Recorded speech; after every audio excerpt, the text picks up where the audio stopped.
First, I'd like to apologize. I did, in my introduction, say that we bombed Bosnian Muslims when we did bomb Bosnian Serbs during the NATO operation there.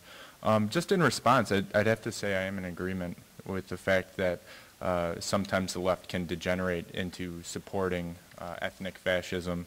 And I think that really means that we need even more so to identify alternatives and alternative visions, that is, for U.S. foreign policy, and provide solidarity to groups that we should be affiliating with.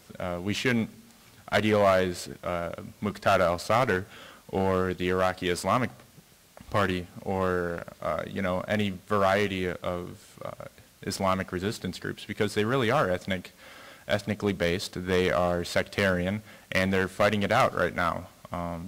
And we really need to figure out how we are going to help a democratic Iraq emerge, a democratic socialist Iraq emerge out of the whole mess. If that's just leaving, then I guess that's what we should do. But there is a history of Western total disengagement where the societal fabric has been torn to shreds and genocide ensues. It happened in Rwanda. Even though France was still providing minimal arms to the Hutus, they basically tore apart the social fabric in Rwanda. And when they just pulled up stakes and left, genocide happened because there were no social bonds.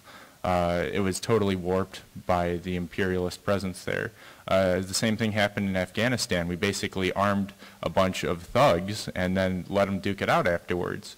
The real worry I have about Iraq is we are arming Shia militias right now who are in the government. We're providing them training. And if we just pull up and leave, I'm not sure if that's really going to allow Iraqis to assert sovereignty over themselves. And I think this is an issue we need to address on the left, is just pulling up and leaving without re-engaging Iraq going to solve any of the problems, and is that really going to lessen U.S. imperialism? Because it's just going to give Bush another reason to go back in 5 years, because al-Qaeda is firmly rooted in the northern mountainous regions or in the Anbar province, and there's mass genocide going on. I mean, is it going to turn up to be a cause like Darfur is in 5 years? Prevent the Iraqi genocide? So I think we really need to identify who our allies are in these sorts of situations and how we can affect U.S. policy to provide the best of possible outcomes. I just think this is a discussion being totally ignored by a lot of very intelligent people, and I think it needs to be addressed. So yeah, that concludes my response.